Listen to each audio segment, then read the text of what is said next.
Oba of Benin, head of the Benin Empire, owns western, southern and eastern modern-day Nigeria, says Oba Akaelu of Lagos. The dust has finally settled after years of controversies and heated arguments who the real owners of present-day Lagos are.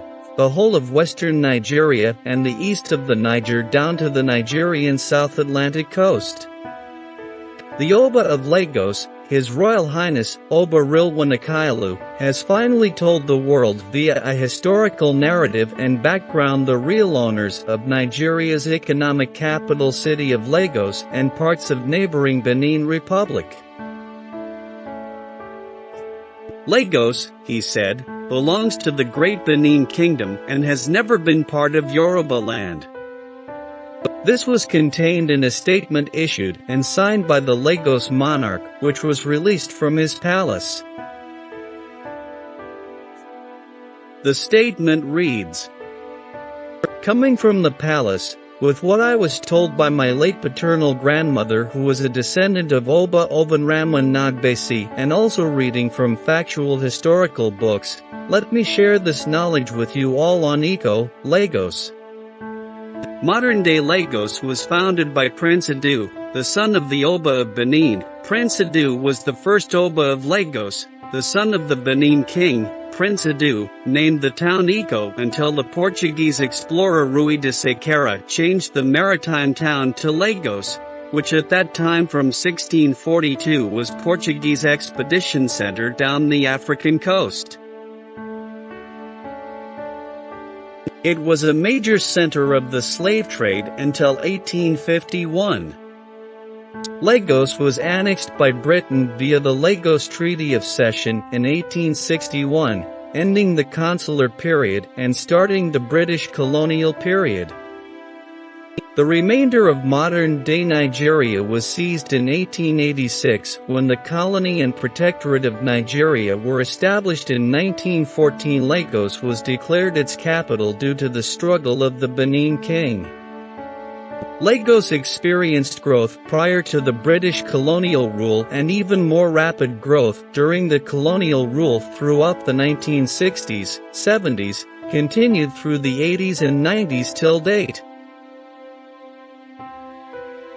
Thanks to the Awaris, Benins, Yorubas, migrants across the nation and the world at large, as no particular group of people can take the glory alone.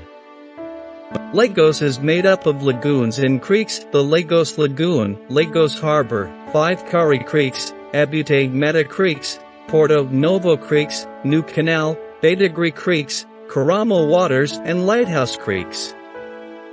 The Awaris and Benins are known to be the first settlers of the Iko land.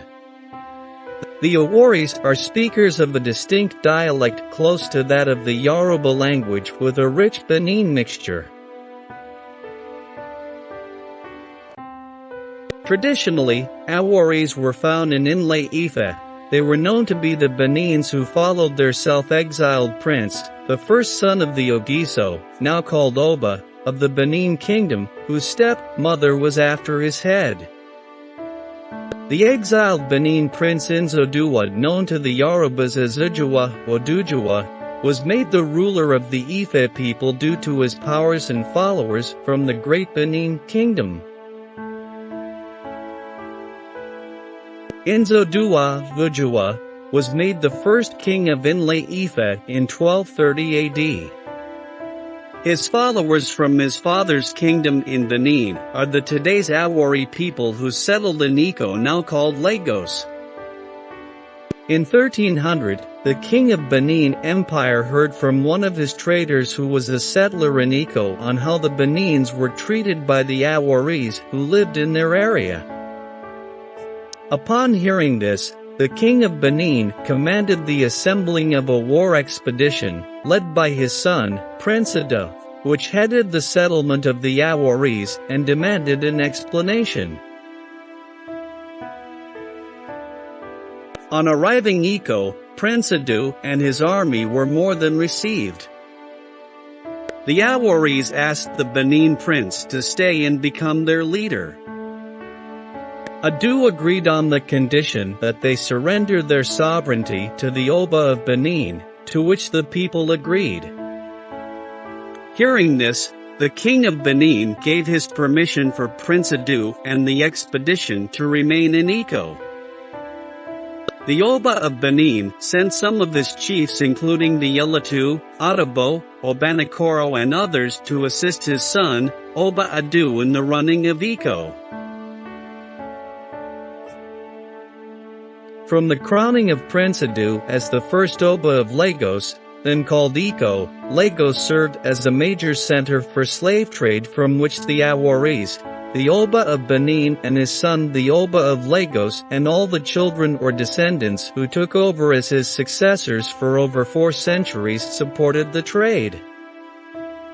The Oba of Benin was the head of the Benin Empire, which is the present-day western, southern and eastern modern-day Nigeria. The king never obliged anyone to speak the Benin language as he believed everyone was entitled to their own choice of language. The name Iko was given to it by the first king of Lagos, Oba Ado, the young and vibrant prince from Benin. Iko was the land now known as Lagos Island, where the king palace was built.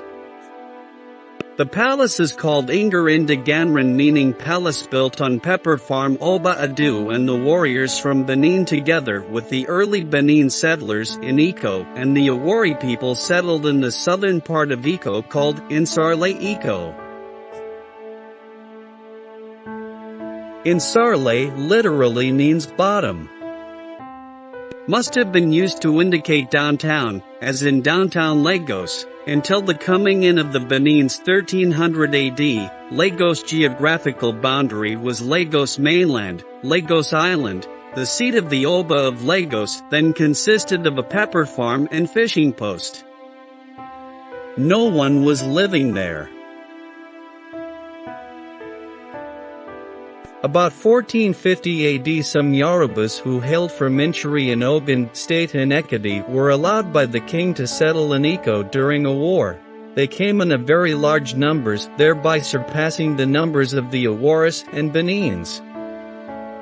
Hence Yorubas claim to own Iko due to their numbers. Oba Adu fell in love with a beautiful woman whose father was a Wari and mother a daughter to one of the chiefs. They had 2 sons and also a daughter Erelokudi, who begot Alagun Kpere, who later became king.